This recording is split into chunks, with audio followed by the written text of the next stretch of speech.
ಮನೆಯಲ್ಲಿ ಅಡುಗೆ ಮಾಡೋಕೆ ಬೇಜಾರಾದಾಗ, ಎಮರ್ಜೆನ್ಸಿ ಇದ್ದಾಗ ಥಟ್ ಅಂತ ನೆನಪಾಗೋದೇ ಝೊಮ್ಯಾಟೊ. ಫಟ್ ಅಂತ ಆನ್ಲೈನ್ ನಲ್ಲಿ ಆರ್ಡರ್ ಮಾಡಿದ್ರೆ ಅರ್ಧ ಗಂಟೆ ಒಳಗೆ ಫುಡ್ ಮನೆಗೆ ಬಂದ್ಬಿಡುತ್ತೆ. ಹೀಗೆ ಫುಡ್ ಡೆಲಿವರಿ ಮೂಲಕ ಸಿಕ್ಕಾಪಟ್ಟೆ ಹೆಸರು ಮಾಡಿರುವ ಝೊಮ್ಯಾಟೊ ಈಗ ಬದಲಾವಣೆ ಹಂತ ತಲುಪಿದೆ.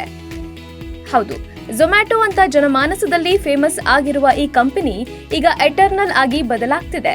ಅಂದ್ರೆ ಝೊಮ್ಯಾಟೊ ಬದಲು ಎಟರ್ನಲ್ ಅಂತ ಹೆಸರು ಬದಲಿಸಲು ನಿರ್ಧರಿಸಲಾಗಿದೆ.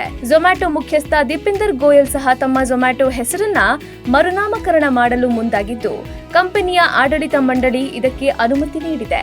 ಇನ್ಮುಂದೆ ನಿಮಗೆ ಫುಡ್ ಡೆಲಿವರಿ ಮಾಡೋ ಝೊಮ್ಯಾಟೊ ಆಪ್ ಎಟರ್ನಲ್ ಎಂದು ಬದಲಾಗಿ ನಿಮ್ಮ ಮನೆಗೆ ಬರಲಿದೆ. ಈ ಬಗ್ಗೆ ಸ್ವತಃ ಕಂಪನಿ ಮಾಲೀಕ ದೀಪಿಂದರ್ ಗೋಯಲ್ ತಮ್ಮ ಸಾಮಾಜಿಕ ಜಾಲತಾಣದಲ್ಲಿ ಪೋಸ್ಟ್ ಮಾಡಿ ತಿಳಿಸಿದ್ದಾರೆ.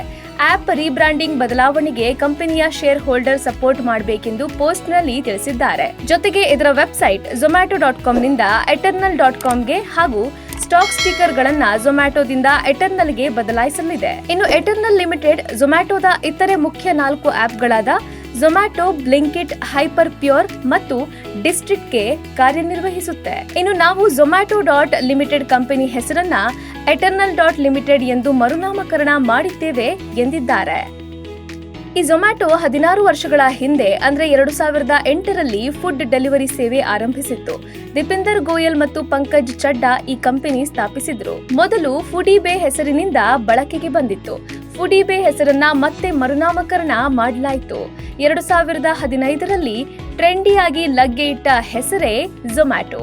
ಫುಡಿಬೇ ಆಪ್ನಿಂದ ಝೊಮ್ಯಾಟೊ ಎಂದು ಮರುನಾಮಕರಣ ಮಾಡಿದ್ರು. ಈ ಬಳಿಕ ಮತ್ತೆ ಇದೀಗ ಝೊಮ್ಯಾಟೊ ಬದಲಾಗಿ ಎಟರ್ನಲ್ ಎಂಬ ಹೊಸ ಹೆಸರಿನಿಂದ ಗ್ರಾಹಕರನ್ನ ಸೆಳೆಯಲು ಮುಂದಾಗಿದೆ. ಆದ್ರೆ ಈ ಹೆಸರಿನ ಬಗ್ಗೆ ಸೋಷಿಯಲ್ ಮೀಡಿಯಾದಲ್ಲಿ ಭಾರಿ ಚರ್ಚೆಯಾಗ್ತಿದೆ. Bureau report, boss TV Kannada. Latest ಹಾಗೂ ಇಂಟ್ರೆಸ್ಟಿಂಗ್ ಸುದ್ದಿಗಳಿಗಾಗಿ ಬಾಸ್ ಟಿವಿ ಕನ್ನಡ ಚಾನೆಲ್ನ ಸಬ್ಸ್ಕ್ರೈಬ್ ಮಾಡಿ. ಹಾಗೆಯೇ ಬೆಲ್ ಐಕಾನ್ ಪ್ರೆಸ್ ಮಾಡಿ. ಇದರ ಜೊತೆಗೆ ಫೇಸ್ಬುಕ್, ಇನ್ಸ್ಟಾಗ್ರಾಮ್, ಎಕ್ಸ್ ನಲ್ಲೂ ಮಿಸ್ ಮಾಡದೆ ಫಾಲೋ ಮಾಡಿ.